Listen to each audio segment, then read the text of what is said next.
세 번째로 생각해 볼 것은 세속적이라는 단어가 가져온 폐해가 있어요. 소통이 좀 부족하다. 소통이 부재하다라는 이야기를 좀 하고 싶은데 저는 극단적으로 세속적인 것에 대해서 반대합니다. 그런데 아예 교회를 세상과 완전히 분리시키려는 것도 반대합니다. 진짜 이것에 대해서는 할 얘기가 정말 많아요. 그런데 저는 이분들이 무섭습니다. 게임은 마약이다. 음악은 절대 들으면 안 된다. 교회에 드럼이 있으면 안 된다. EDM은 사탄 음악이다. 저는 이런 주장하시는 분들이 정말 무서워요. 정말 무서운 분들이에요. 어떠한 연구나 고찰 없이 감정적으로 쉽게 말하는 분들은 어떤 방법으로도 이길 수가 없어요. 근데 젊은 층의 놀이문화에 대해서 언제나 최악으로 평가받는 게 지금 교회예요. 교회가 세상을 이해하려는 노력이 부족할수록 세상도 교회를 이해하려고 하지 않을 거예요. 세상이 교회를 이해할 필요가 없겠죠. 언제나 교회는 자신들이 하는 것들을 나쁘다고 말하는데 뭐하러 이해를 해줍니까? 계속해서 적대 세력이 되는 거예요. 끊임없이 소통해야 되는데 소통을 해야 되는 교회는 지금 주도권을 가지고 있는 연령층의 나이가 높아요. 서로의 어느 정도의 세대의 차이가 나겠죠. 그러면 젊은 사역자들을 밀어줘야 되는데 그런 교회가 몇이나 있을까요? 이건 구조적으로 굉장히 어려운 얘기예요. 목사님, 우리 아이가 게임을 1시간이나 해요. 아니 그래요?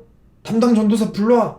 아니 애가 게임을 1시간이나 한대잖아. 목사님, 우리 아이가 세상 음악을 듣고 있어요. 아니 그래요? 담당 전도사 빨리 불러와. 왜 애를 변화시키지 못하나? 이 이야기가 목사님 잘못으로 들리십니까? 아니요, 절대 아닙니다. 이건 구조적인 문제예요. 한번 생각을 해보셨으면 좋겠어요. 여러분, 아이들은 다 바람의 낙엽 같은 존재들이에요. 믿음이 정착하려면요, 최소 30살은 넘어가야 돼요. 10대 때 정말 아무리 교회 내에서 좋은 모습을 보여줬다 하더라도요, 한순간에 무너집니다. 여자친구, 남자친구 생겼다고 교회 그만두고, 잔소리 좀 했다고 바로 기분 나쁘다면서 교회 그만두고. 아이들은 원래 그래요. 툭하면 교회를 그만두고 싶어 하는 게 10대예요. 20대는 다를까요? 아직 인격 형성이 덜 끝난 10대 때 성장을 포기하고 그냥 생긴 대로 살자면서 20대로 넘어온 어른들, 몸만 20대고 생각은 10대인 사람들도 얼마나 많습니까? 이 아이들을 붙잡고 있는 게 부모인데 부모는 뭐만 보고 삽니까? 자식만 바라보고 살지 않습니까? 내 자식이 공부해야 되는데 공부 안 하고 다른 걸 하는데 교회가 도움이 안 된다? 그러면 나에게 도움이 되는 교회로 가겠죠. 자식 때문이면 교회 옮기는 게 어렵겠습니까? 그래서 부모의 입맛에 맞춰야 돼요, 교회는. 안 그러면 교회 유지가 안 되죠. 그런데 대부분 어떻게 배웠나요? 이미 기성세대의 목사님들이 청년들이나 20대, 10대들의 문화에 대해서 이야기에는 참 어렵죠. 저도 요즘에 어려워요. 그러다 보니까 강사를 세우죠. 강사들은 뭐라고 가르칩니까? 스마트폰이 아이들을 중독시킵니다. 다 우리 아이들을 병들게 합니다. 이게 다 사탄의 전략이고 사탄의 물건입니다. 그러면 본인들은 안 쓰셔야죠. 지금도 다 쓰고 계시잖아요. 그러면 이런 문화들은 어떻게 봐야 되느냐? 그건 정말 구독자 숫자가 많아졌을 때 말씀을 드리겠습니다. 저는 정말 할 말이 많아요. 이 분야에 대해서는 10년이 넘게 연구를 했고요. 지금도 하고 있습니다. 하지만 지금 말씀드리기엔 너무 힘들어요. 지금은 위기 상황이고 시급한 상황이라 그래도 용기를 내서 말씀을 드리는 건, 교회는 계속해서 세속적이라는 단어를 씁니다. 그런데 지금의 젊은 세대는 시대의 변화에 계속 맞서가면서 살아가야 돼요. 이제는 집 절대 못 사죠. 서울에서 집을 산다? 조그만한 단칸방 하나라도 사면 부자예요. 그런데 모든 인프라는 지금 서울에 몰려있죠. 취직을 하려면 다른 지역에서는 할 수가 없어요. 그래서 출퇴근을 4시간씩 하는 거죠. 조금이라도 더 많이 배워야 하고요. 어떻게든 살아남으려면 주말도 없이 일해야 됩니다. 지금 자리 잡지 못한 세대는 그렇습니다. 어떻게든 더 세상과 가깝지 않으면 살아남을 수 없는 게 현실인데, 그런 세대에게 세속적이다 라는 말만큼 현실 감각 없어 보이는 말도 없을 거예요. 세상에서 어떻게 믿음을 지켜나갈 것인가? 세상에서 어떻게 그리스도의 빛이 증거되는 삶을 살 것인가? 이걸 고민해 와야 했는데, 세상은 무조건 나쁜 것이니까 단절해야 된다, 그렇게 가르친 교회들이 많았고, 그 결과가 계속해서 젊은 층의 이탈로 이어지고 있다, 그렇게 보고 있습니다. 물론 제 생각이에요. 이에 대해서 악플이든 선플이든 달아주세요. 하지만 아무리 봐도 이게 현실인 것 같습니다. 네 번째 생각해 볼 건 목사라는 직업에 대한 한계성이 있어요. 입증에 대한 문제가 있습니다.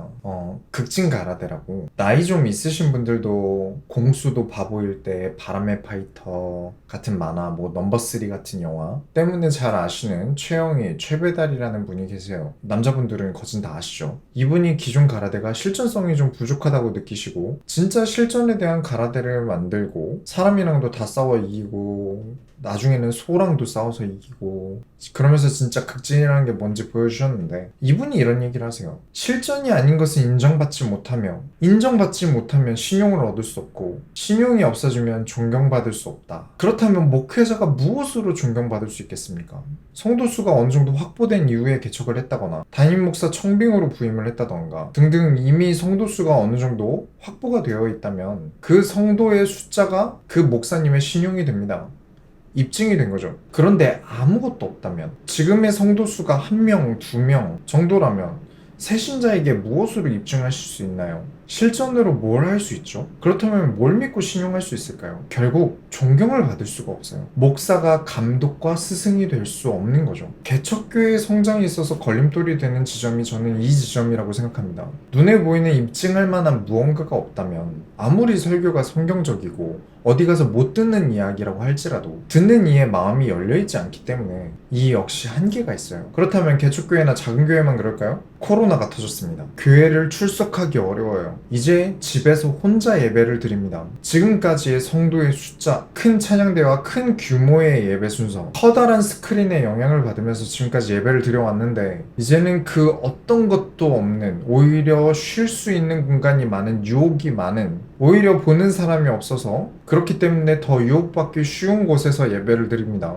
그렇게 예배를 드리게 되면 목회자는 설교 하나만이 평가의 대상이 됩니다. 어느 교회든지 새롭게 입증해야 되는 순간이 찾아왔어요. 설교 외에는 보여줄 수 있는 게 없는 목사라는 직업이 무엇으로 입증할 수 있겠습니까? 믿음은 눈에 보이지 않는 것인데 우리는 무엇으로 증명할 수 있을까요? 그러면 또 이런 분들이 있죠. 치유의 은사가 나에게 있다. 내가 기도하면 다 뒤로 넘어간다. 네, 이단들이 아직도 잘 먹고 잘 사는 거 보면 그런 게 계속 먹히긴 하나 봅니다. 그런데 우리가 지금 생각해야 되는 건 젊은 세대죠. 지금 20대, 30대, 40대가 굉장히 부족하고 교회는 미래가 불투명해져 가고 있으니까요. 지금 10대, 20대, 특히 남자들에게 이런 치유의 은사, 내가 병낫게 할 수 있다, 이게 먹힐 거라고 생각하십니까? 리차드 도킨스의 책은 다 읽지 않았어도요. 그 영향은 누구나 다 받았을 텐데 그런 게 언제까지 먹힐까요? 지금 아무리 생각해도 지금까지 해온 것으로는 목사가 입증할 수 있는 것이 없어요. 결론을 내리자면 좀 구체적으로 더 많은 이야기를 하고 싶은데 많은 이야기를 공론화 할 수 없어요. 시간적인 제약이 있기 때문에 이 정도에서 좀 정리를 해보자면 목사 한 명의 개인 능력으로는 교회를 부흥시키긴 정말 어렵고 사회적으로도 교회의 전문층들이 등을 돌렸고 기독교를 뉴스로 접하면 상당히 나이 든 곳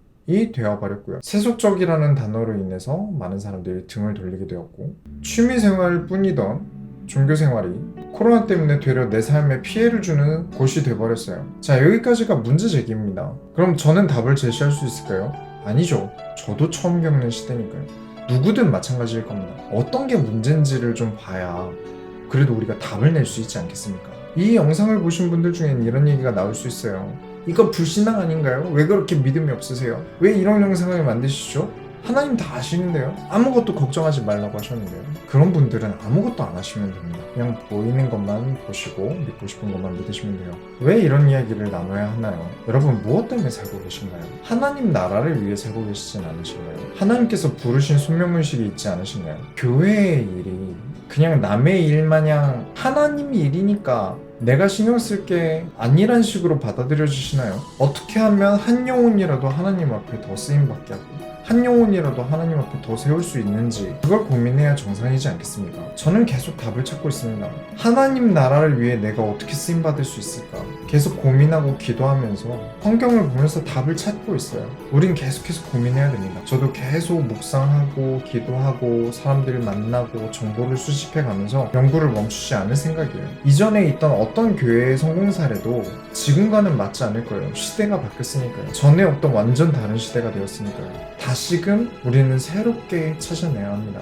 지금 이 이야기를 나누는 것은 같이 불신앙을 하자는 게 아니라 같이 믿음 떨어지자는 게 아니라 우리 모두가 함께 이런 문제들을 두고 어떻게 인도받아 볼 것인가 거룩한 근심을 가져보길 바라면서 이 영상을 만들었습니다. 구독도 해주시고 좋아요도 눌러주시면서 우리가 꾸준히 함께 이야기를 계속해서 나눠봤으면 좋겠어요. 여기까지 시청해주셔서 감사합니다.